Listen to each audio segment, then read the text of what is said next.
Someone came to visit the other day, and like so many others, and to paraphrase what has been said, I've been on this spiritual path for so many years, and I feel like I'm back where I started from. I still have the same irritations, and I still get angry, and I still have the same vices. I still smoke and drink too much, and I'm addicted to sex, and I don't know what to do. So first of all, there's a reminder of that story about the man who goes to his rabbi in a terrible state. He says, Rabbi, you've got to help me. I live in a one-room shack with my wife and 5 children and my mother-in-law and my father-in-law, and there's no peace. No peace! Help me, Rabbi. What can I do? And the rabbi said, will you promise to do whatever I tell you to do? The man said, yes, I'll do anything. The rabbi said, well, what animals have you got? And he said, well, I've got 6 chickens and 2 goats and a cow. So the rabbi said, well, go home and bring all of your animals into your house.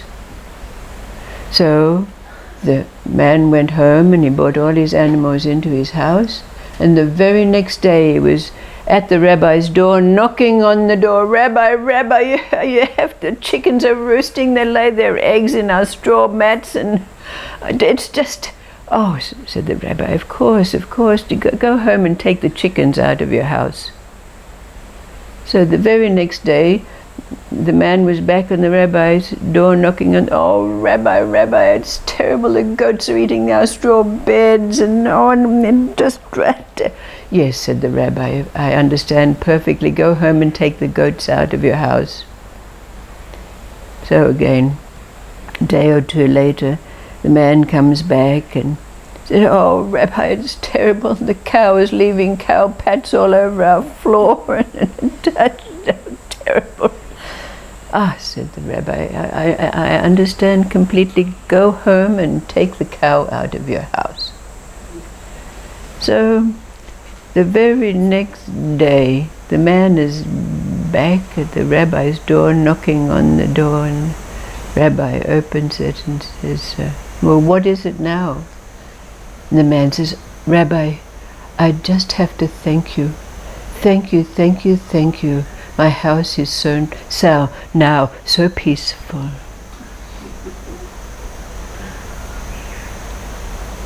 Then there's this Sufi story about a young woman called Muna. She was only 15 years old, and her family was very, very poor. So she was married off so that there were less mouths to feed to a man twice her age who happened to have a haberdashery shop in the town. Now, of course, Muna was not very happy about this at all, being married to a man twice her age, being thrown out. So she was irritated and unhappy. But as it happened, her husband, although much older than she, turned out to be a very gentle, kind man. So she grew quite fond of him, and she bore him a son who they called Hamid. Now, of course, the husband was delighted to have an heir, and his business prospered, and the family was quite content for some while. But then the husband, now being so well-to-do and respected in the town, told his wife Muna that it was time for him to go on pilgrimage. Now, this was a very dangerous thing. At those times there were bandits and robbers and so forth that had to be faced on the way.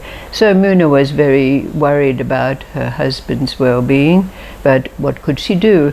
But her husband left his shop in the care of his brother and told his brother to take good care of Muna and his son. And off he went on pilgrimage. Well, every week the brother would come and give Muna money to take care of the household affairs, and the months passed, and no word was received from her husband. And of course they feared the very worst. But the money was still coming in regularly. And then a messenger came to say that terrible thing had happened. They had been beset by bandits, and the husband had been killed, robbed and killed. Muna was bereft. Here she was with a young son to take care of, and as it happened, as the weeks and months went by, the amount of money that the brother would bring to her got less and less, until one day he came crying to her door, saying that the business had gone bankrupt and that he would have to leave to make his fortune elsewhere. Well, of course, Muna was left penniless and needing to go out to take menial work just to keep bread on the table for herself and her son. She became very bitter, very angry, because every day as a menial worker she had to put up with the abuse of those she worked for, being spoken to like a servant, and so on. But she kept her bitterness and her anger inside herself, and kept it to herself, and loved her son, her only possession. But then one day when she was out in town, she saw that the haberdashery shop was flourishing. So she went into the shop and found a new owner. So she got into conversation with him and asked him how he came to take over the business. And he told her that the previous owner had sold it to him for a very hefty price, and even though the previous owner had promised to stay around and help him, he had completely disappeared and not was seen again. Well, Muna, swallowing her anger, told him the story. And it so happened this new owner was a very kind and man. So he promised that he would give Muna's son Hamid a job in the shop when he was old enough. Well, Muna was very happy about this, but she was still working in those menial tasks, taking the abuse of others, swallowing her anger and her bitterness, loving her son even more.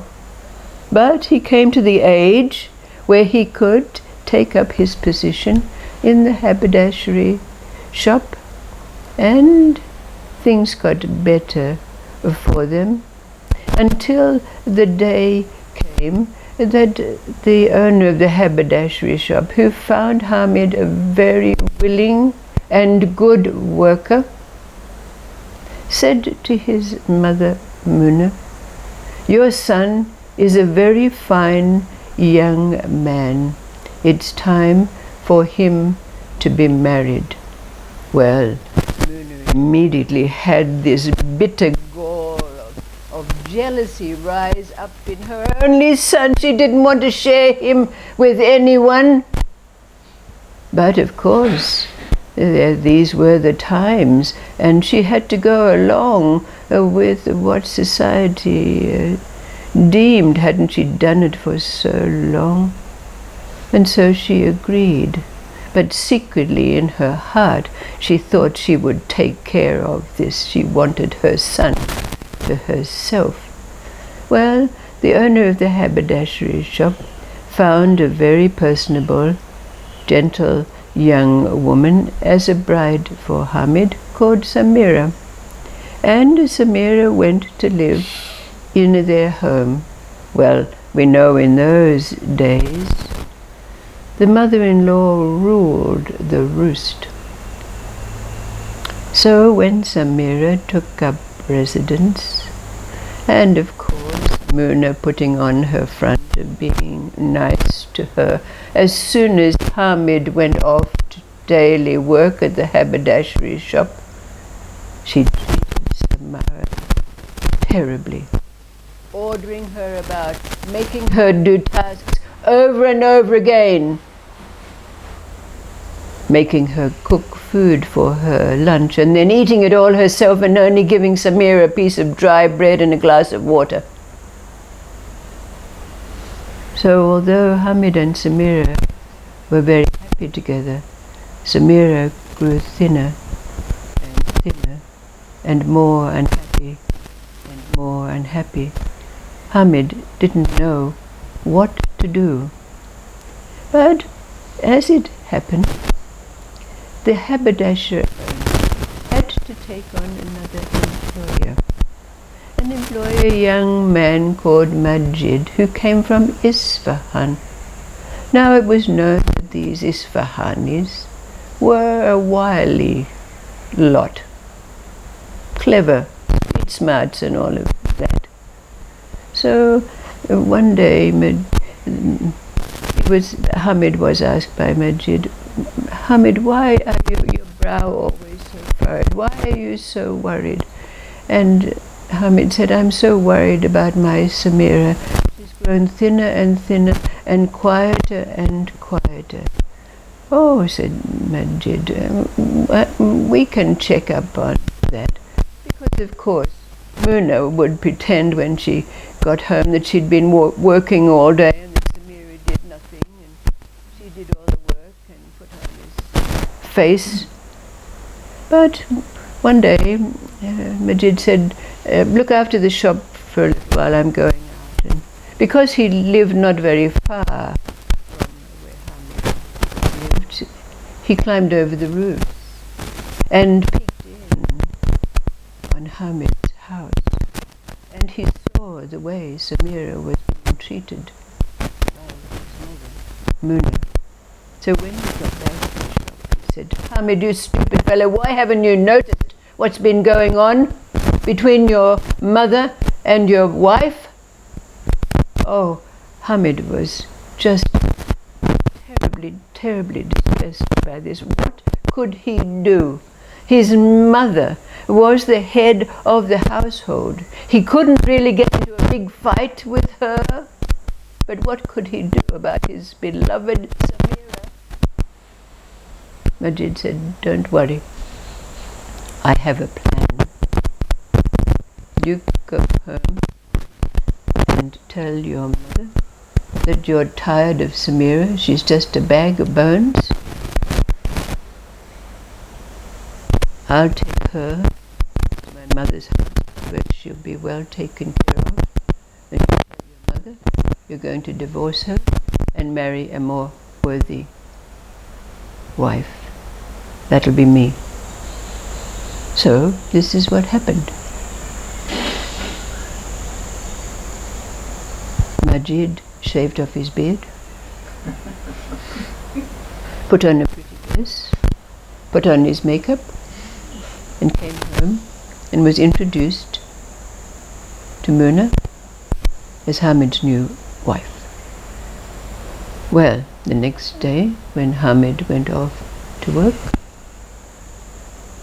although the night before, I forgot to tell you, when they were having dinner,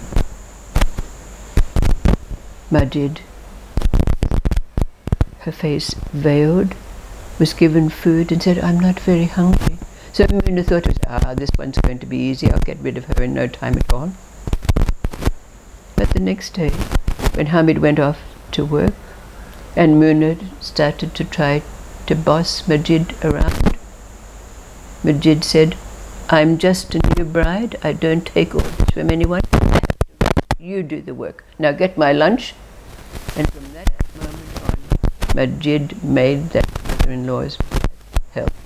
And when she did the line and do what it was, have the meals on the table. But of course, in the evening when Hamid came home, when Muna trying to find the opportunity to complain about his new wife, they'd slip off into the bedroom and have a good laugh together, Majid and Hamid, what was going on. And this went on for days. And when the old woman, Muna, didn't toe the line, one day, and balked at what she had to do, clean the toilet for the 5th time, Majid actually kicked her. Well, the effrontery of it. Muna was just beside herself. If only I had Samira back. She was so gentle and so sweet. And so, as it happened, of course, the day came when Majid went to the shop and said to Hamid, I think she's ready now. So they made their plan. And that was that the very next day, a little boy came to the door and said that Majid's mother was very, very ill and that she had to go off straight away to take care of her. And so this is exactly what happened. And, of course, after Majid had gone from the house, Muna had a chance to complain to Hamid about what this woman had done, how she mistreated her, even kicked her when she didn't do it. Oh, said Hamid, pretending to be terribly, terribly sorry, I'll divorce her immediately. And Muna said, yes, well, perhaps you can bring back that mirror. She's such a sweet, gentle girl. Bring her back to the house. She was such a good wife. Well, of course, Hamid was overjoyed to hear this. And so this is exactly what happened. Majid went back to growing his beard, and Samira came back to the house, and they lived very happily. And as these stories go, Hamid and Samira had many sons. So arising out of these two stories and this synopsis of what really surprisingly so many have said over the years, I feel like I'm back where I started from. I still have. What arises for you out of these two stories and your own experience of this spiritual journey?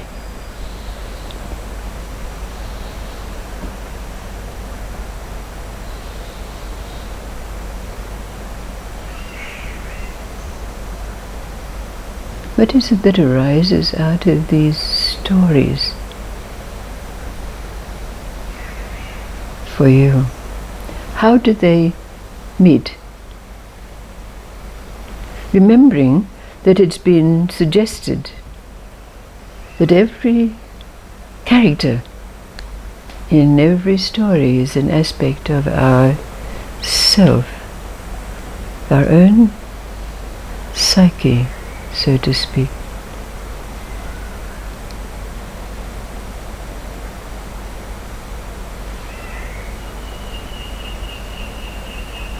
No, there's no doubt at all that we've got a Muna in us.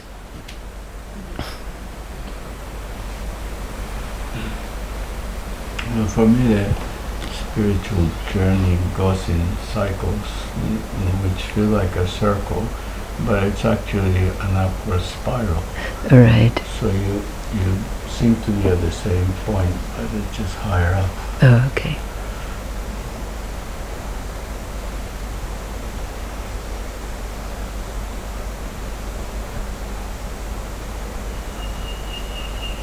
So then what's... I think you're moving forward all the time, and a little bit like Yin Yak is saying, that because when you visit that point again, you think you're in it, but you're actually not. Oh, right. The mind kind of takes you there. But I think in reality, you're not in that space, you just got that process of thinking. And I think if you take time to kind of just be in it and not give it the energy, like you actually realise in reflection that you're you're not in the same place. Absolutely. You just think you are, Yes, because that's what it feels like. that's what it feels like. Yeah.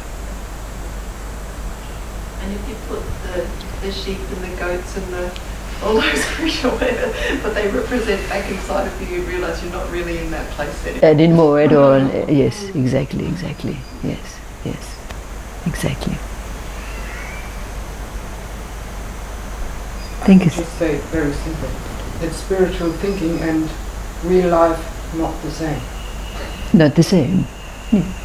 Yes. And that's what changes our perception of what that is, isn't it? Yes.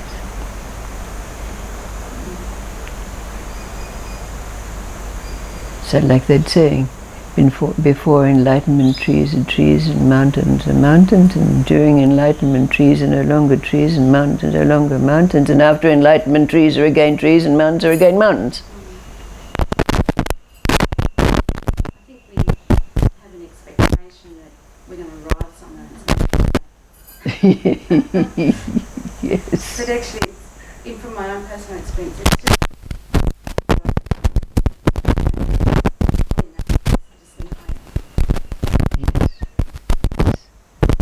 So how does that tie in with what it is that has been brought out in these stories over the last weeks in recognizing and acknowledging? Could it be that it is that place that we've arrived at? Could it be because it has no form at all? It's not something? So how is it that we make it real? How is it that we recognize it's not? What is it that's there in that recognition? We're the same. We look in the mirror, we still got the same. We still get irritated and blah blah blah. What is it that's being laboured at? What is it that's being challenged to make real?